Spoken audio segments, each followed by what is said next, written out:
nzambe merci mingi oete alingiso mingi nasepe lisusu kozala na bino na chaîne na biso ya YouTube pamba te na miniti oyo toza na posa lisusu ya masekete na makambo na nzambe nakanisi tozolobela makambo na biso oyo toyebi mpona ntina etali 3e testament.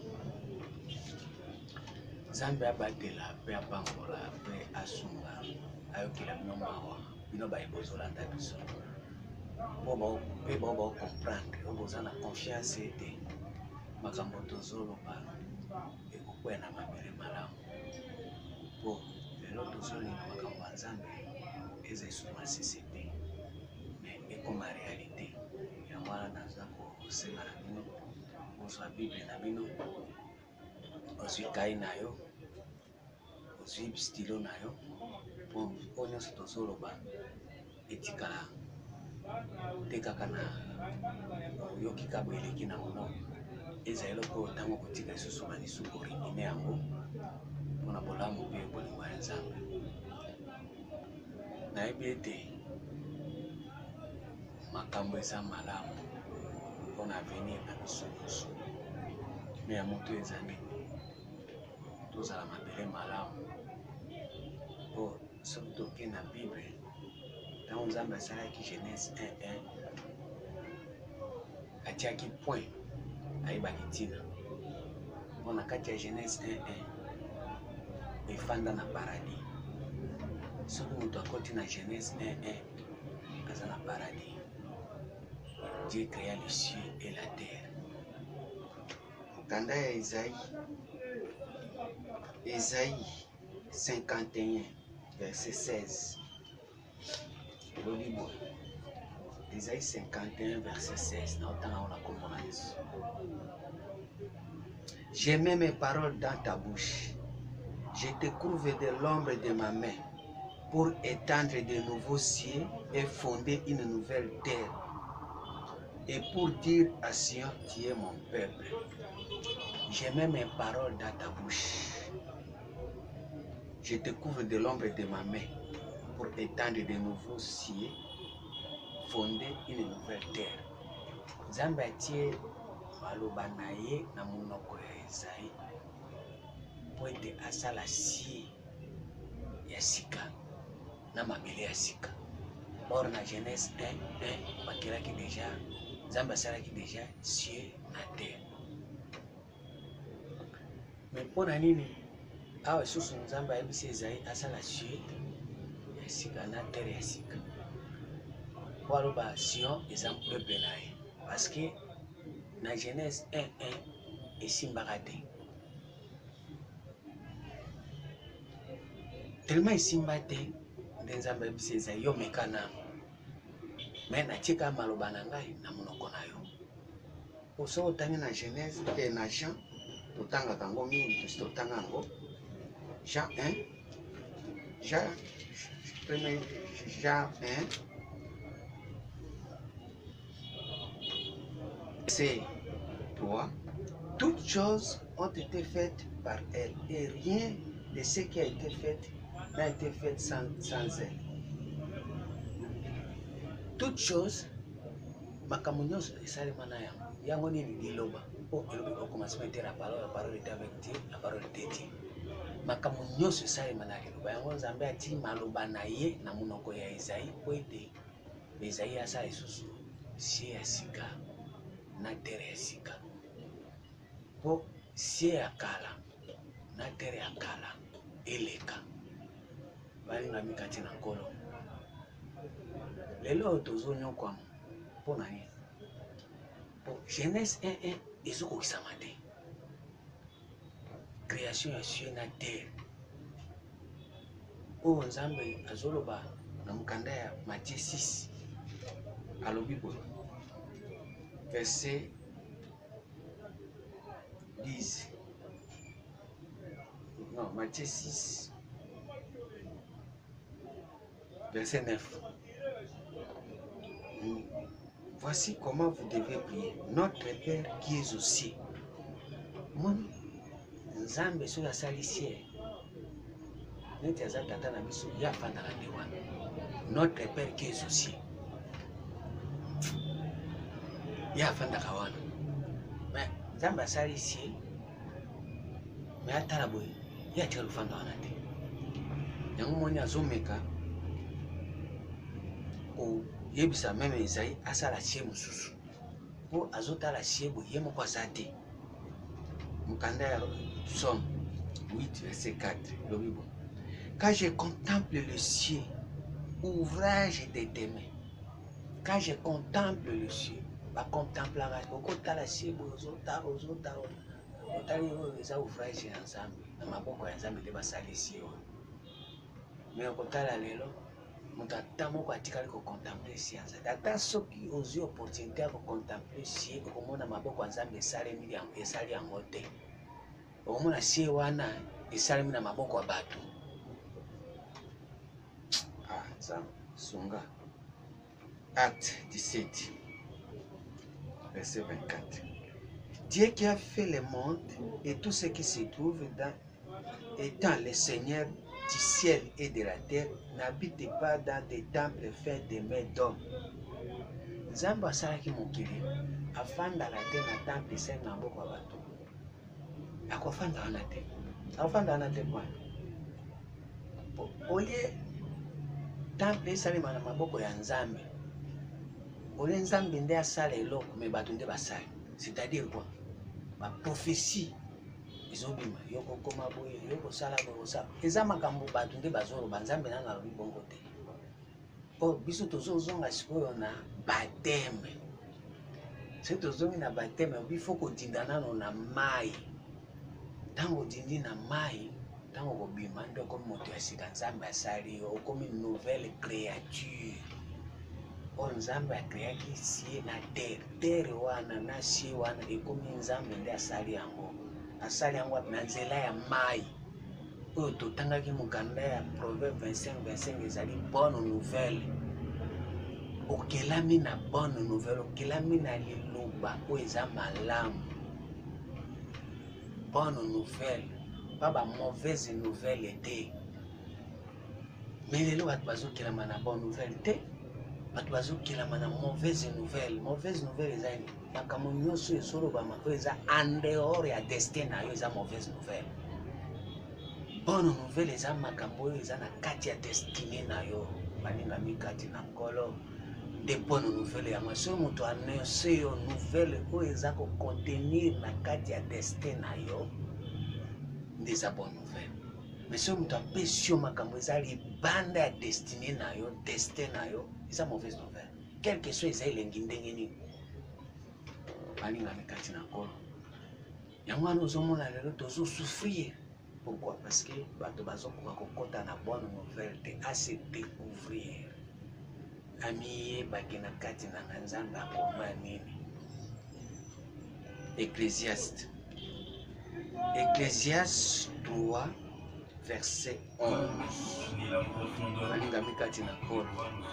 Ecclésiaste 3 verset 11 elobini il fait toutes choses bonnes à son temps. Même il a mis dans le cœur les pensées de l'éternité, bien que l'homme ne puisse pas saisir l'ouvrage que Dieu fait du commencement jusqu'à la fin. Nzambe asungayo. Yo mutozo okanga Nzambe asungayo. Nzambe nde il a fait toutes choses bonnes. Na kati ya bonne nouvelle asali beko nyonso malamu. Mais oyo ezobima na kati na ekomi lelo kindoki. Mutema mabe, mutema likundu.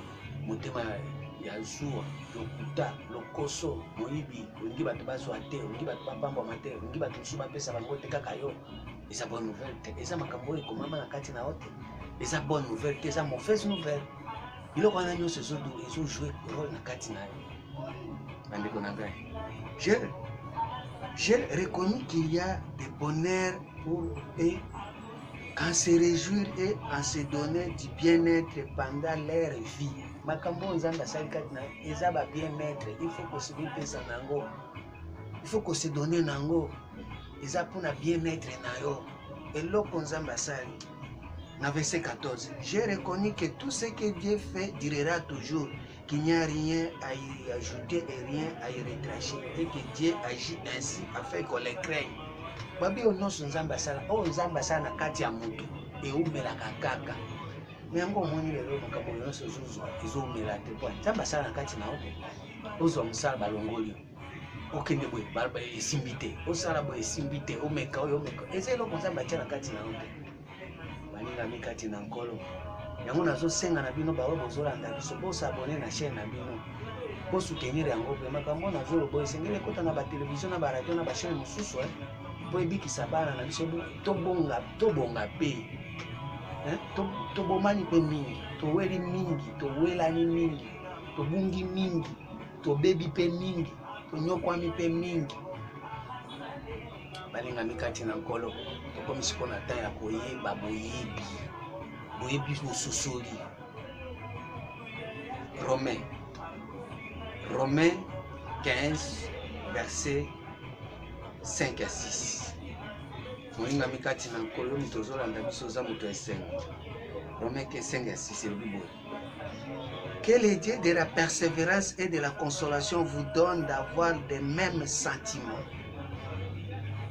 les uns envers les autres selon Jésus-Christ, afin que tous ensemble d'une seule bouche vous glorifiez Dieu et Père de notre Seigneur Jésus-Christ.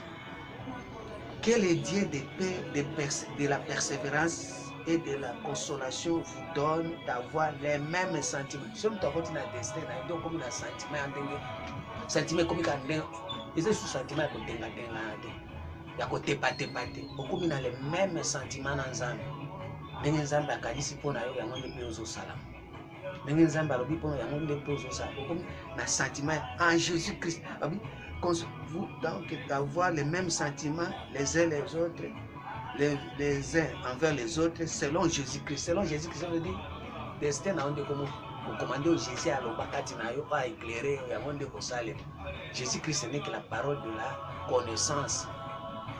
La parole qui te fait connaître Omi Sosola, Omi afin que tous ensemble dans un seul bouche, vous glorifiez le Dieu et Père de notre Seigneur Jésus-Christ. À ce moment, vous glorifiez Nzambe. Vous avez un destin, vous avez glorifié nos points. Vous avez glorifié Nzambe. Vous avez le droit de glorifier Nzambe. Mais ce qu'on continue à tester dans glorifier Nzambe, puisque comme on a un sentiment qu'on a Jésus. Ésaïe 29, verset 9. Ésaïe 26, pardon. Ésaïe 26, verset 9. Mon âme te désire pendant la nuit et mon esprit te cherche au-dedans de moi. Mon âme te désire pendant la nuit et mon esprit te cherche au-dedans de moi. Moi, je suis comme le cancer. Quand il y a destin, pour que nous appelions bandana, on te dit na katina. Ozulu kanzambe na katina yo. Car lorsque tes jugements exercent sur la terre, les habitants du monde apprennent la justice. Ça veut dire que tant que nous avons comme ça jugement, comme juger yo na mabele na yo. Comprendre justice ya Nzambe, juste Nzambe alingi atambiso na nzela ya bosembo, nzela ya justice, nzela ya boyebi, nzela ya solo, nzela ya bwanya, nzela ya lumière. Psaume 37 verset 6. Tanga Bible, ngana lobaka Bible nde lobaka. Psaume 37 verset 6. Il fera paraître ta justice comme la lumière. C'est la justice. Il apparaître justice comme la lumière. Il y a un sa destin na yo. Comme juste devant Nzambe. Otambola na boyebi bososoli. Il fera paraître ta justice comme la lumière et ton droit comme le soleil à son midi. Okoma kotambola na nzela ya droiture. Okoma lokola moto tambola na droiture ndaza kongenga lokola soleil na midi. Midi juste ndenge moyi bimaka wana ndenge ozotambola na droiture ya Nzambe. Nzambe asuna moto azoka makambo oyo. Yo moto ozoka makambo oyo. Yo moto ozo comprendre, ozozwa conscience ya komettre en pratique. Nzambe asunga yo. Nzela neza apoleni. Et ça les macabre et comme là au kaka bongo esalemaka bongo lumière ongenga nzambe asunga yo. Proverbe 6 verset 23 nzambe asunga yo. Proverbe 6 verset 23 elobi boye, car les préceptes est une lampe et les enseignements une lumière. C'est-à-dire yo komi kozala enseigner lumière wana komi enseignement na ipana yo. Babi les préceptes est une lampe mais les enseignements une lumière. Nzambe soka komi ko enseigner yo lo oni osebelo sa. Osozo sala na kati ya destin na yo. Oh nzambe sunga bato boyo ka makambo ko na bomo. Sunga mutu nyonso azososola makambo. Tango ozosala destin na yo okomotamba na lumière, okomotamba na enseignement nzambe aza ko enseigner. Totanga mukanda ya Job 36 verset 22. Qui saurait enseigner comme l'Éternel? Nani okotangisa lokola l'Éternel? Totanga ngona. So Job 36 verset 22. 36 22 elobi boye. Dieu est grand par sa puissance. Qui saurait enseigner comme lui? Ça veut dire qu'il y a un enseigner aussi. La puissance, la grandeur, la plénitude, na comment ça peut enseigner. Comme si vous, moto soko sali likam, et uti mbala moko, et pas nzali. Yango wana moni Jésus a bêta katolo, moi et le Père nous sommes un puisqu'il y a soit enseignement et tatanaï. Mais yo, vous autres enseignements, le sangisi pa obimisi. Ezali banda na yo. Nandi omoni place wana. Nyo kandi azosala musala na Genèse 3. Natangango. Genèse 3. Bible. Le serpent était le plus rusé de tous les animaux des champs que l'Éternel Dieu avait fait. Il dit à la femme, Dieu a-t-il réellement dit? Abandisi kokotia doute. Est-ce que Nzambe alobaki ya solo? Or makambo Nzambe alobaki saka ya solo. Mais siko ya komi koto. Est-ce que ya solo Nzambe alobaki? Tango atie doute boye, okomi déjà kotantonner nde makambo sikoyo bakomi nango na vie tozongeni ya baeglise oyo. Pona ni tango tiki kosala oyo eza volonté ya Nzambe nyoka po kotia doute. Doute tango akotia mbala moko akange nyonso ya komona makambo eza na kati na yo, okomona makambo eza libanda na kati, libanda na yo. Yango moni lelo toza na baeglise ya badoute. Mutu azomona ke na motema na soki azeli akokisa oyo ya Nzambe na kati na ye eza na retard.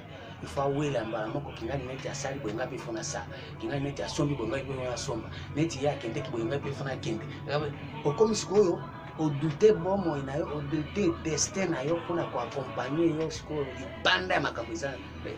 libanda ya makambo eza na kati na yo. Yango sikoyo tozonyokwama Malachie 2 verset 9. Verset 8. Mais vous vous êtes écartés de la voie, vous avez fait de la loi une occasion de chute pour plusieurs. Vous avez violé l'alliance de Lévi, dit l'Éternel des armées. Et moi je vous rendrai méprisable aux yeux de tous les peuples. Mutu soki abandi kosala makambo eza libanda na aekarte deja alongo vraiment na loi ya Nzambe. Akomi sikoyo kodevie oyo Nzambe alobaki mpona ye, akomi kosala sikoyo na précipitation makambo oyo azomona yango ya apparence. Et moi je vous rendrai méprisable et vil aux yeux de tous les peuples, parce que vous n'avez pas gardé mes voies et que vous avez égard à l'apparence des personnes quand vous interpréterez la loi. Vous avez égard à l'apparence des personnes quand vous interprétez la loi. Otangi Bible, otangi apparence, allez otindiki ma prophétie. Ndeko na moni ne chuzonyo kwa maboye, Nzambe akopesa ba savon. Okongenga, okoma boye, ozotea mutu, oyotea mutu makambo eza na kati na komo bimise ba biloko eza libanda na ye. Oh Yesu. Ani na mikati na nkolo. 2 Corinthiens 5. Nzambe sunga bo ba comprendre. 2 Corinthiens 5 elobi nini?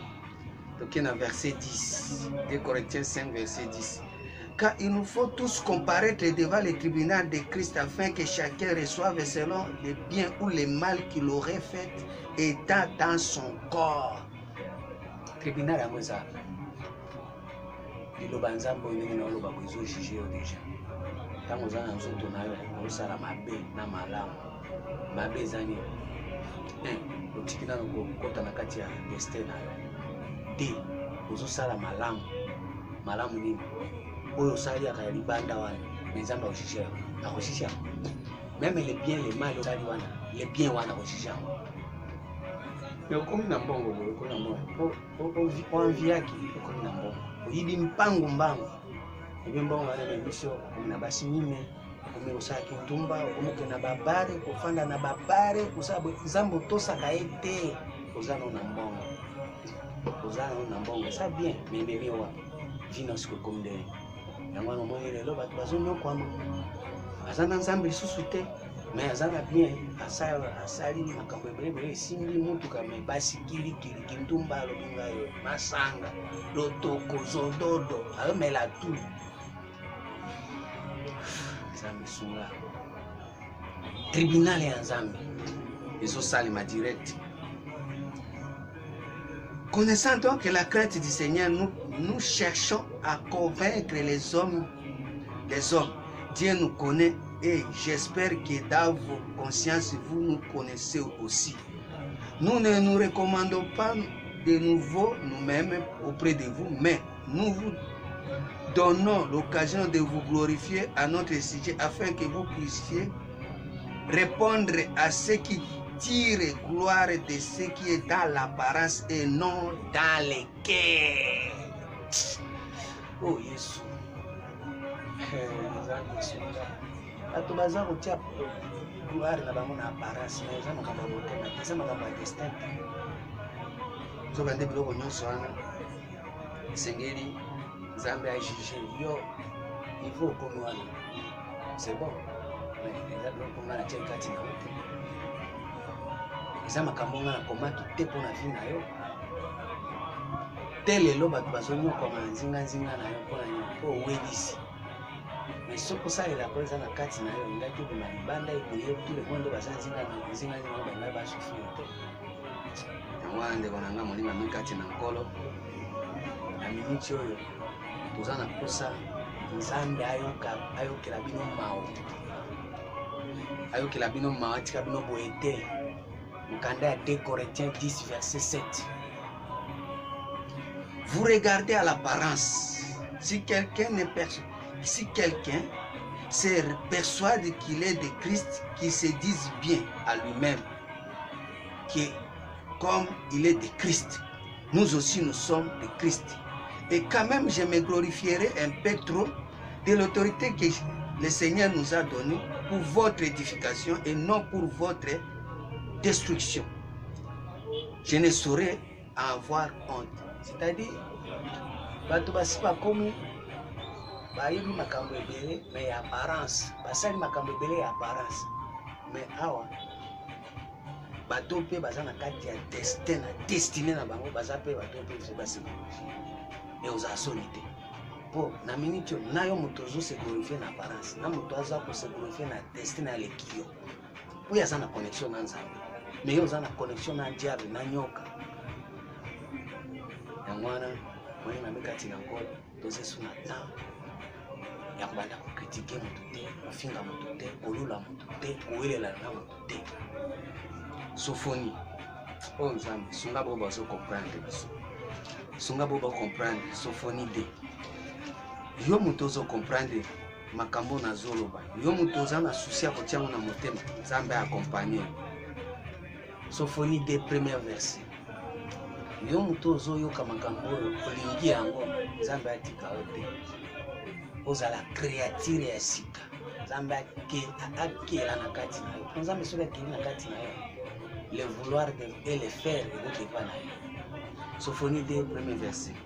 Rentrez à vous-même, examinez-vous, nation sans pudeur, avant que le décret se quitte et que le séjour passe comme la balle, avant que la colère ardente de l'Éternel fonde sur vous, avant que le jour de la colère de l'Éternel fonde sur vous. Cherchez l'Éternel, vous tous humbles du pays, qui pratiquent ses ordonnances. Recherchez la justice, recherchez l'humilité. Peut-être serez-vous épargnés au jour de la colère de l'Éternel.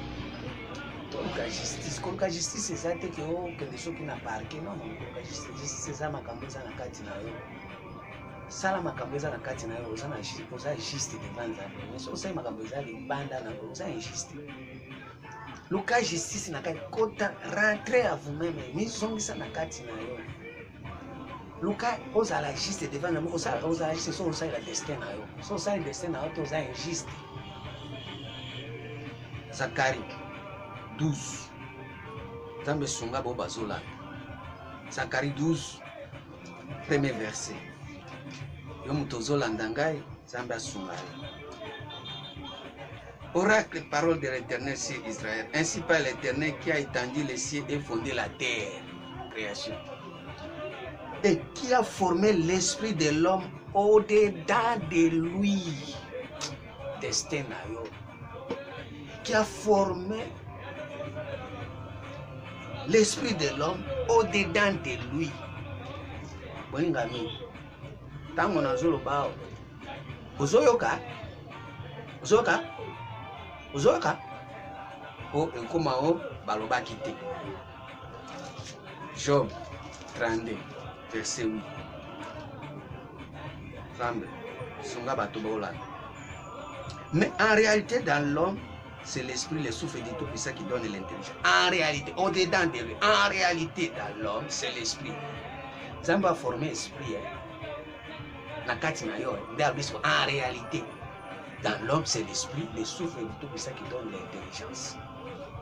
Job 33, verset 2. Voici, j'ouvre ma bouche, ma langue se remet dans mon palais. C'est avec droiture de cœur que je vais parler. C'est la vérité pire que j'exprimerai. C'est la vérité pire qu'exprimeront mes lèvres. L'esprit de Dieu m'a créé et le souffle du Tout-Puissant m'anime. Ah, Nzambe, sunga lelo. Ozo animé yo, mon force wana ozo salana. Quand kende de boy, na sala eza esprit Nzambe nde singeli e animé yo, e souffle Nzambe nde e animé yo. Amba te lelo yo, soko ozo sala destin na yo te, oza na souffle Nzambe te, yango crainte Nzambe za te, ozo pema te. Ésaïe 11, verset 3. Ozo pema te, soko pema bele yo bobangi Nzambe ezali. 11, 3 le Bible. Il respirera la crainte de l'Éternel et ne jugera point sur l'apparence, il ne prononcera pas sur un oui dire. Il respirera. Ozo respirer bobangi ya Nzambe po ozo sala la destin na yo. De pema no siko ekomi kosala obanga Nzambe. Pema ya oxygène te, mais pema ya boyebi boanya. Psaume 54. Verset 30. Psaume 54, verset 30. Nzamba sunga mutozo langa. Nzamba sunga mutozo comprendre. Nzamba sunga mutozo bi okusalela. 30. Tu envoies ton souffle, ils sont créés et tu renouvelles la face de la terre. Tu envoies ton souffle. Tant Nzamba tinda souffle ne peut respirer wana. Osikope crainte na ina premièrement il faut mona. Tu envoies ton souffle, ils sont créés. Tu renouvelles la face de la terre. Ça veut dire que Nzambe soki a créé terre na face nango a renouveler yango. Tango ozosala siko pratique ya destin na yo nde Nzambe azo renouveler face ya terre. Po terre na yo comme destin na yo. Tango Nzambe azobaki la lumière soit azo éclairer terre, terre ya nini ya yo. Azo éclairer terre, terre wana eza a éclairer destin na yo à partir ya souffle na yo. Azo renouveler face ya terre, terre destin na yo eza terre na yo.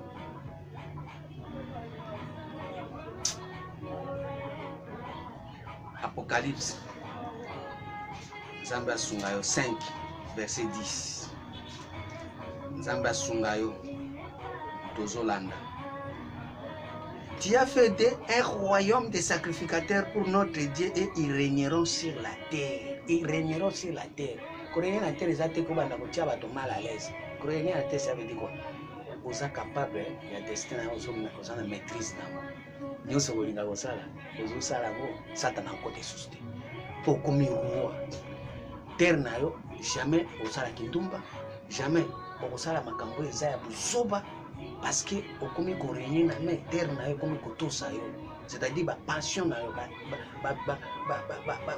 conviction na yo ba biloko nyonso ezalaka yo ni makambo twana akekabo apena libulu yo ko salela ote parce que yo so comme déjà muto terre na yo okomi roi okomi ko dominer yango atelo ko mo etindio kende ko sala boye ya mabe ko sala te kende ko tira muto poison ko tia te kende ko iba te parce que okomi ko régner sur la terre okomi ko maîtriser terre na yo on maîtriser so ba nyonso ko sala maliboso liboso Nzambe asunga Nzambe apambola bino bato bolandi Nzambe apambola yo muto ozoyoka Nzambe apambola muto aza na conscience Nzambe apambola muto azo comprendre Nzambe apambola muto nyonso aza na bolingo ya Nzambe oyo eleki ba prière oyo eleki ba sacrifice yango moni Jésus abiti nafuli ni sacrifice ni offrande mais tu m'as formé un corps. Voici le corps de Dieu, le corps de Jésus-Christ, corps saint.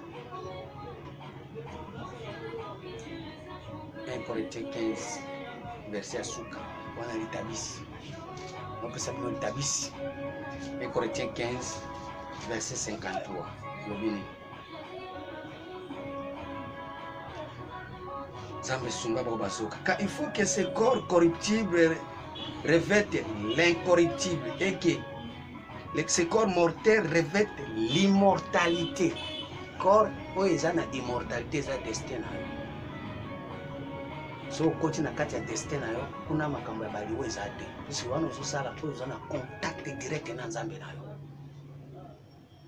Lorsque ce corps corruptible aura revêtu l'incorruptible et que ce corps mortel aura revêtu l'immortalité, alors s'accomplira la parole qui est écrite.